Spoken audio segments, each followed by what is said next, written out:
नमस्कार आप सभी को, स्वागत है आपका हमारे इस प्लेटफ़ॉर्म पर। UP triple SC, Uttar Pradesh अधीनस्थ सेवा चयन आयोग में हम लोग चर्चा करेंगे लेखपाल की। लेखपाल में आपका जो एनवायरनमेंट है, वो 10 नंबर का आ रहा है, इसका पार्ट 1 हम लोगों ने कर लिया है, ठीक है? ये सीरीज़ हम लोग कंटिन्यू रखेंगे और इसमें मैक्सिमम जो 10 नंबर हैं, उन सभी को एमसीक्यूज़ और साथ ही साथ डिटेल्ड डिस्कशन यानी कि थ्योरी पार्ट में कवर करेंगे। ठीक, इससे पहले मैं इसको शुरू करूँ, एक जानकारी दे दूँ। अगर आप लेखपाल के बैच से एनरोल करना चाहते हैं, तो बैच आपका शुरू हो गया है। और इसमें हम क्लासेस अ, 25 दिसंबर से शुरू करेंगे। हालाँकि इसमें आपको history batch, geography, polity batch दे दिए गए हैं। तो सबसे पहले आपको अगर आप इस बैच से जुड़ चुके हैं, तो पहले आपको इतिहास में चाहे वो एंशिएंट हिस्ट्री हो, मिडेवल हो या मॉडर्न हो, इसमें वीडियो लेक्चर्स देख जाना। तो जब आप ये देख जाओगे एक बार, तो आपको उन पहलुओं पर बेहतर समझ विकसित हो जाएगी, जैसे आपसे सवाल आयोग पूछेगा जो सिलेबस में दिया है कि वैदिक सभ्यता का सांस्कृतिक इतिहास कैसा था? वैदिक सभ्यता का राजनैतिक इतिहास कैसा था? उस समय महिलाओं की स्थिति क्या थी? ठीक? वीडियो लेक्चर्स में इन तथ्यों पर मैंने डिटेल में कवर किया है, तो यहाँ पर आपकी बेहतर समझ हो जाएगी और इसके बाद फिर हम लोग शुरू करते हैं क्लासेस। चलिए, क्वेश्चन नंबर 1 से शुरू करते हैं। अगर आपको लेखपाल बैच से जुड़ना हो, तो एक कूपन कोड का इस्तेमाल कर लेना, AD25 और ये बैच आपको हमारे एप्लीकेशन में मिल जाएगा। अब यहाँ पर आओ ज़रा, क्वेश्चन नंबर पहला देखो। पहले क्वेश्चन में कह रहा है कि भारत सरकार द्वारा पर्यावरण का परिरक्षण यानी कि संरक्षण अधिनियम ये कब पारित किया गया था? कुछ अधिनियम हैं, वो आपको तैयार रखने होंगे बिल्कुल।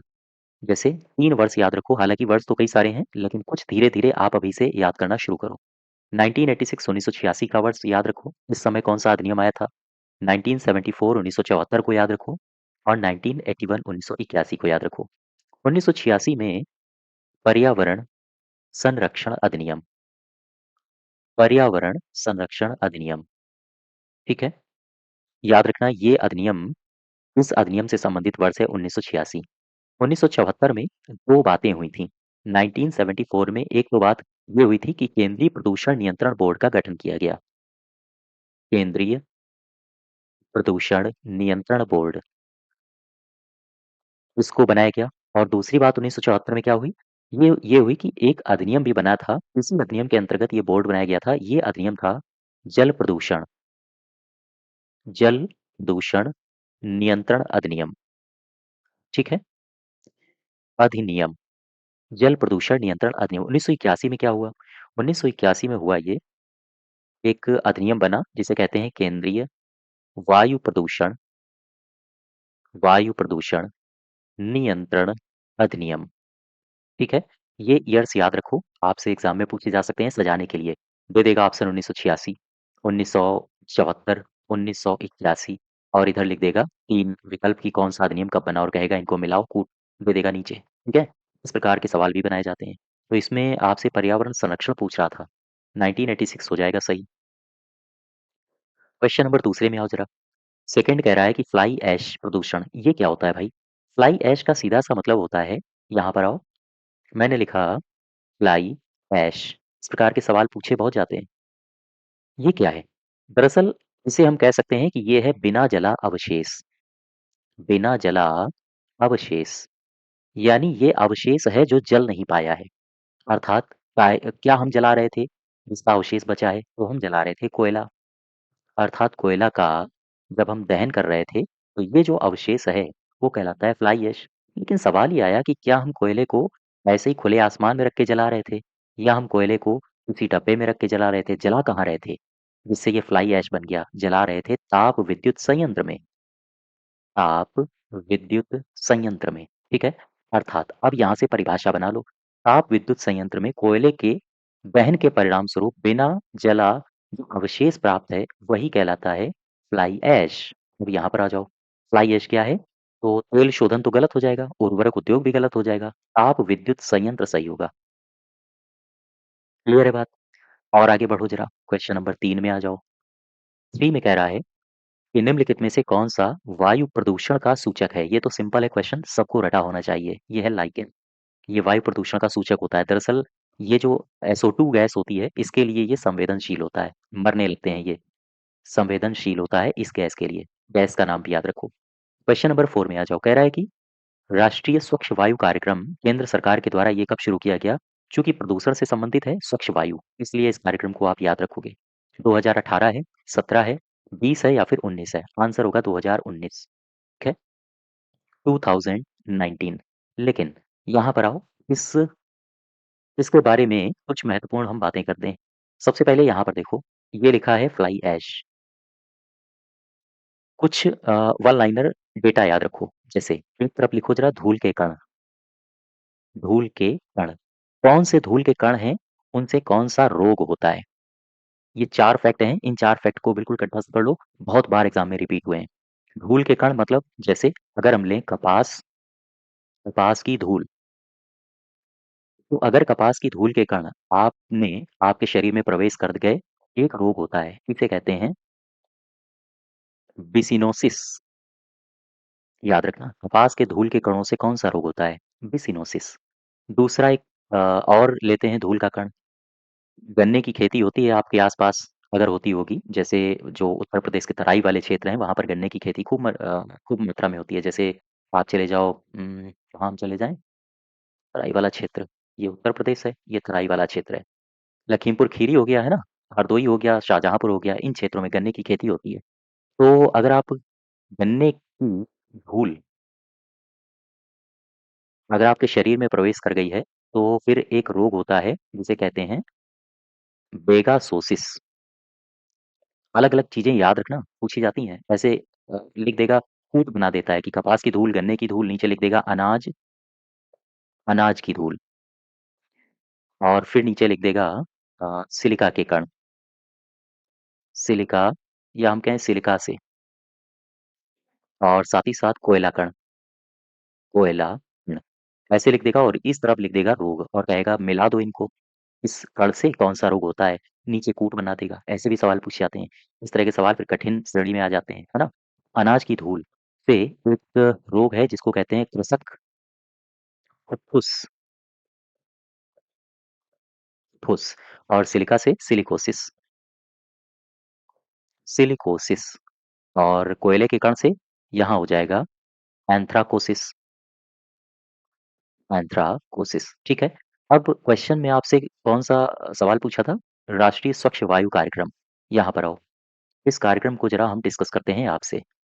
ये है राष्ट्रीय स्वच्छ वायु कार्यक्रम, वायु कार्यक्रम। अब ये जो राष्ट्रीय स्वच्छ वायु कार्यक्रम है, दरअसल ये शुरू हुआ था 2019 में। स्वच्छ वायु अगर आपसे पूछे कि भैया बताओ नोडल मंत्रालय, तो कुछ चीज़ें याद नहीं करनी होती हैं। चीज़ें सब केवल और केवल समझ जाओ कि भाई स्वच्छ वायु की बात कर रहा है यानी कि वायु कहाँ है? वायु पर्यावरण में है। हमारे आवरण में वायु है और उसकी स्वच्छता की बात कर रहा है, तो पर्यावरण के लिए कौन-सा मंत्रालय है? तो नोडल मंत्रालय वही हो जाएगा, पर्यावरण मंत्रालय, ठीक है? इस कार्यक्रम का जो नोडल मंत्रालय है, वो है पर्यावरण मंत्रालय।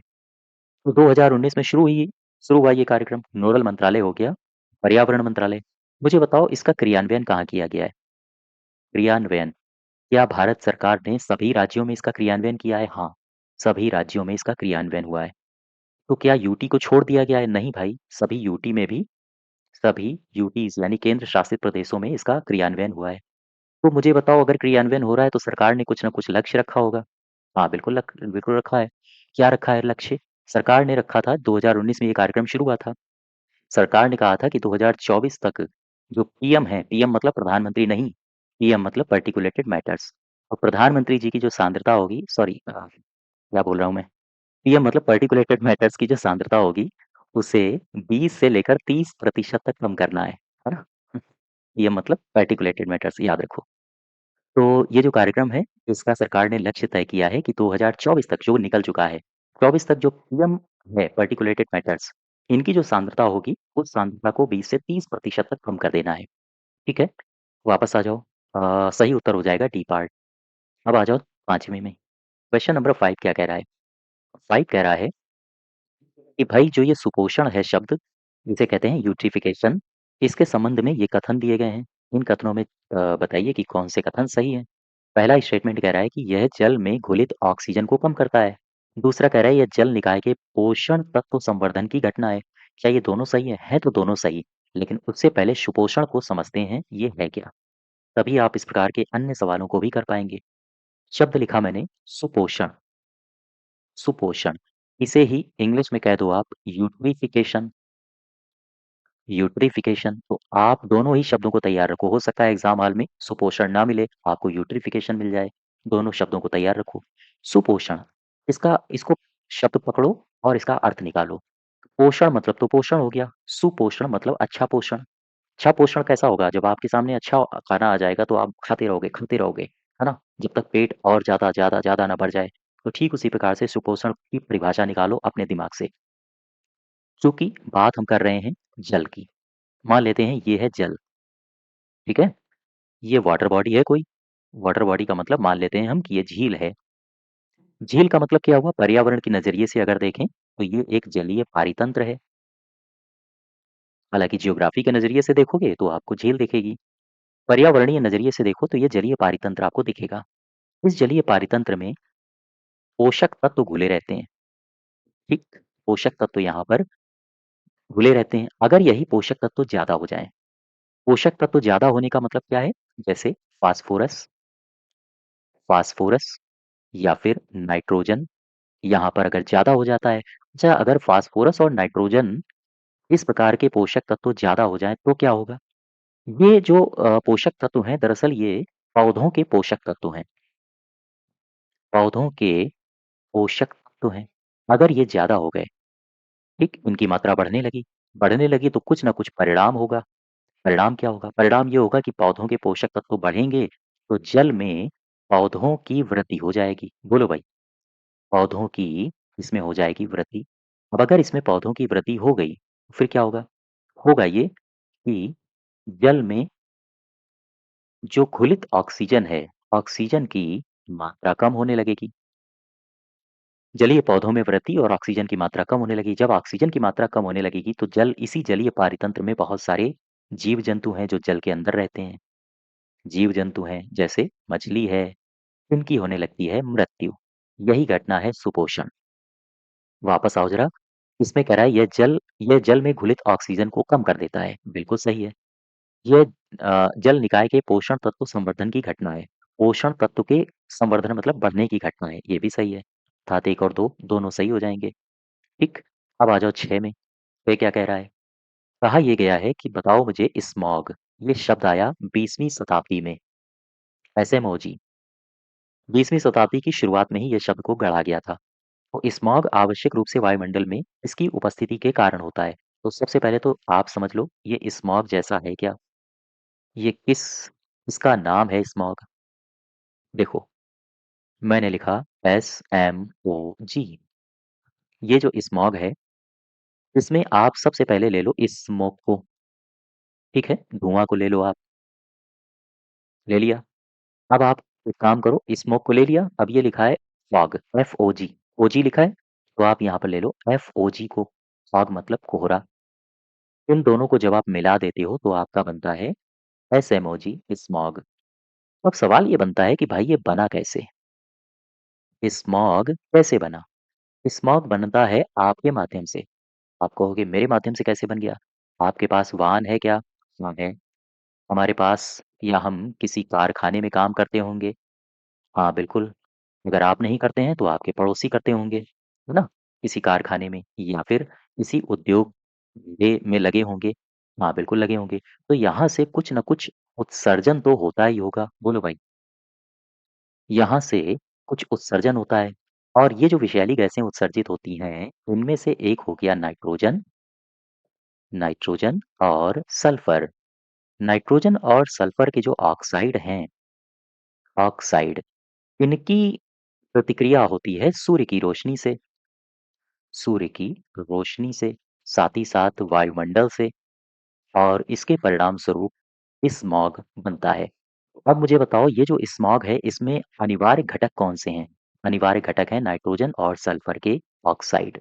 वापस आ जाओ, ऑक्सीजन तो है नहीं, ओज़ोन तो है नहीं, ऑक्सीजन, नाइट्रोजन है नहीं, लेकिन नाइट्रोजन और सल्फर के ऑक्साइड ज़रूर हैं। बी पार्ट सही हो जाएगा, ठीक है? अब आ जाओ 7th में, 7वाँ क्या कह रहा है? ये कह रहा है कि सुपोषण के बारे में बताओ। ये तो सेम क्वेश्चन रिपीट हो गया हमें लग रहा है। ये जल निकाय के पोषण तत्व संवर्धन की घटना है, बिल्कुल सही है। ऑक्सीजन कम हो जाता है, बिल्कुल ठीक है। तो सी पार्ट सही हो जाएगा। अब आ जाओ 8वें में, मैं आपको लिए चलता हूँ क्वेश्चन नंबर 8 के पास। कौन-सा वायु प्रदूषक के जैविक सूचक का प्रसिद्ध उदाहरण है? लाइकेन्स, ये भी क्वेश्चन मैंने अभी बताया था आपको, है ना? वायु प्रदूषक सल्फर SO2 के लिए ये सेंसिटिव होता है, याद रखो। अच्छा, अब आ जाओ 9th में। कह रहा है कि सुमेलित कौन-सा नहीं है? कार्टाजेना प्रोटोकॉल बायोसेफ्टी के लिए था क्या? ऐसे भी सवाल पूछे जाते हैं। स्टॉकहोम सम्मेलन अनवरत जैविक प्रदूषक को कम करने के लिए था क्या? मॉन्ट्रियल प्रोटोकॉल ओज़ोन के लिए था क्या? हाँ, ये तो बिल्कुल सही है। क्योटो प्रोटोकॉल जल संरक्षण के लिए नहीं था। ये भी सही, ये भी सही है। डी पार्ट गलत होगा। क्वेश्चन नंबर 9th को मैं थोड़ा-सा आपसे डीप में चर्चा करता हूँ। कुछ प्रोटोकॉल्स लिखे हैं, जैसे एक लिखा है कार्टाजेना प्रोटोकॉल। Cartagena protocol. अब ये जो कार्टाजेना प्रोटोकॉल है, ये किससे संबंधित है? जैव सुरक्षा से। ऐसे एक-एक की पॉइंट तैयार करो, है ना? वो सारे हम बताएँगे। की पॉइंट्स तैयार करो चूँकि यहाँ से मैचिंग के लिए सवाल पूछे जाते हैं। अच्छा, ये जो कार्टाजेना प्रोटोकॉल है, ये लागू कब हुआ था? 2003 में लागू हुआ था। एक सम्मेलन आपने सुना होगा, स्टॉकहोम सम्मेलन। ये जो स्टॉकहोम सम्मेलन है, दरअसल ये स्थायी कार्बनिक प्रदूषकों को कम करने के लिए है। कार्बनिक प्रदूषक के लिए है। और ये कब हुआ था? 1972 में स्थायी कार्बनिक प्रदूषक नियंत्रण के लिए है। 1972 में हुआ था। इसके अलावा आपने मॉन्ट्रियल प्रोटोकॉल मॉन्ट्रियल प्रोटोकॉल का नाम सुना होगा। ये 1987 में हुआ, 1989 में लागू हुआ, ठीक है? और ओज़ोन से संबंधित था। वहीं अगर हम क्योटो की बात कर लें, क्योटो प्रोटोकॉल, तो ये जो क्योटो प्रोटोकॉल है 1997 में हुआ, लागू कब हुआ था? 2005 में। 2005 में लागू हुआ, ये दोनों ईयर्स याद रखना। और 1997 में इसका आयोजन हुआ था, ठीक है? सवाल ये बनता है कि ये क्योटो प्रोटोकॉल किससे संबंधित है? ये है जलवायु परिवर्तन से संबंधित है। यहाँ तक बात समझ पा रहे हो? एक प्रोटोकॉल हम आपको और बता दें, ये भी याद रखना। ये प्रोटोकॉल कहलाता है नगोया नगोया प्रोटोकॉल। अच्छा, ये जो नगोया प्रोटोकॉल है, 2010 में नगोया कहाँ है? जापान में। ये जापान में हुआ था। किसके लिए? एक की पॉइंट ज़रूर तैयार करना। ये प्रोटोकॉल किसके लिए हुआ? ये हुआ आनुवांशिक संसाधनों के लिए। आनुवांशिक संसाधन के लिए, ठीक है? यहाँ तक बात समझ पा रहे हो आप हमारी? चलो भाई, क्वेश्चन नंबर 10 में आ जाओ। निम्नलिखित में से कौन-सा द्वितीयक प्रदूषक है? तो आपको सबसे पहले तो पता होना चाहिए प्रदूषकों के बारे में। अगर मैंने यहाँ पर लिखा प्रदूषक, ठीक है? विदूषक नहीं, मसखरा, दूषक है। मैंने लिखा प्रदूषक। अगर आप प्रदूषकों को क्लासिफ़ाई करोगे, तो बहुत आधारों पर अलग-अलग प्रकार से इनको क्लासिफ़ाई किया जा सकता है। लेकिन स्वरूप के आधार पर स्वरूप के आधार पर अगर हम इनका विभाजन करें, तो हम इन्हें 2 भागों में बाँटते हैं, 2 रूपों में बाँटते हैं। सबसे पहला रूप कहलाता है प्राथमिक प्राथमिक प्रदूषक, ठीक है? और दूसरा भाग कहलाता है द्वितीयक प्रदूषक। सवाल ये बनता है कि भाई ये जो प्राथमिक प्रदूषक है और ये जो द्वितीयक प्रदूषक है, इनकी परिभाषा तो हम लोग डिस्कस करेंगे एनवायरनमेंट में, लेकिन एग्ज़ाम्पल पूछे जाते हैं कि कौन-सा प्राथमिक है, कौन-सा द्वितीयक है ना?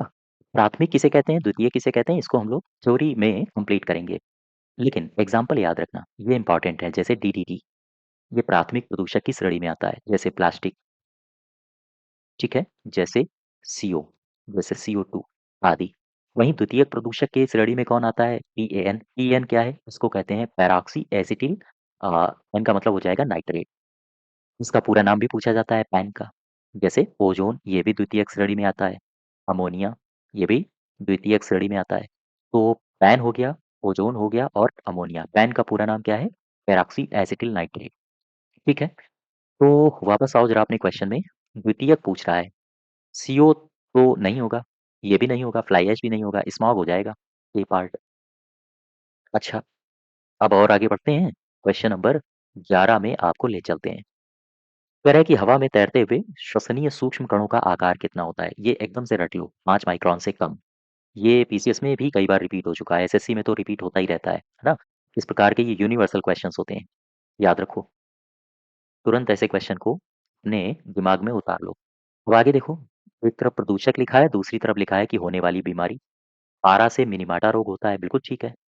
कैडमियम से इटाई होता है, बिल्कुल ठीक है। नाइट्रेट से ब्लू बेबी सिंड्रोम होता है, बिल्कुल ठीक है ना? फ्लोराइड से आयन अपच नहीं होता है। फ्लोराइड से हो जाएगा आपका फ्लोरोसिस। जैसे यहाँ पर आओ, कुछ रोग मैं आपको बताता हूँ। ये सब जल प्रदूषक हैं, जल प्रदूषक या जल प्रदूषण से होने वाले रोग। जैसे अगर मैं यहाँ पर लिखें क्या लिख दूँ? फ्लोराइड, तो कौन सा रोग हो रहा है? फ्लोरोसिस। फिर मैंने लिख दिया आर्सेनिक, आर्सेनिक, आर्सेनिक से कौन सा रोग हो रहा है? ब्लैकफुट, है ना? ब्लैकफुट। अच्छा, इनको याद करने के लिए आप थोड़ा-सा दिमाग अगर लगा के पढ़ेंगे, तो चीज़ें याद हो जाएँगी। हालाँकि ट्रिकें होती हैं, लेकिन किसी दूसरे की ट्रिक बनाने से बेहतर है कि आप खुद इसमें रिसर्च करें। थोड़ा-सा दिमाग लगाने की आवश्यकता है। जैसे एक काम करते हैं, ये लिखा है कैडमियम, दिमाग लगाना थोड़ा-सा।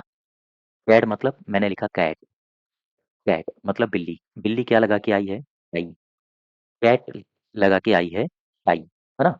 जैसे यहाँ पर आओ, ये लिखा है ब्लू बेबी, कोई महिला मित्र है, उस महिला मित्र ने मान लो सपोज़ करो किसी से कहा कि आओ चलो वहाँ पर चलते हैं, शॉपिंग करते हैं, और सामने पुरुष मित्र खड़ा है, उसने कहा ना बेबी ना, यानी ब्लू बेबी सिंड्रोम, नाइट्रेट, ना से नाइट्रेट, कुछ अपनी स्टोरी क्रिएट करो अपने फॉर्म में, और जब आप अपनी स्टोरी क्रिएट करोगे तो वो फिर ज़्यादा समय तक रहती हैं। तो खैर, ये चीज़ें हैं, इस तरीके से आप चीज़ों को ज़्यादा लंबे समय तक याद कर सकते हो। क्वेश्चन नंबर 13 में आ जाओ। ईंधनों में से कौन न्यूनतम पर्यावरणीय प्रदूषण उत्पन्न करेगा?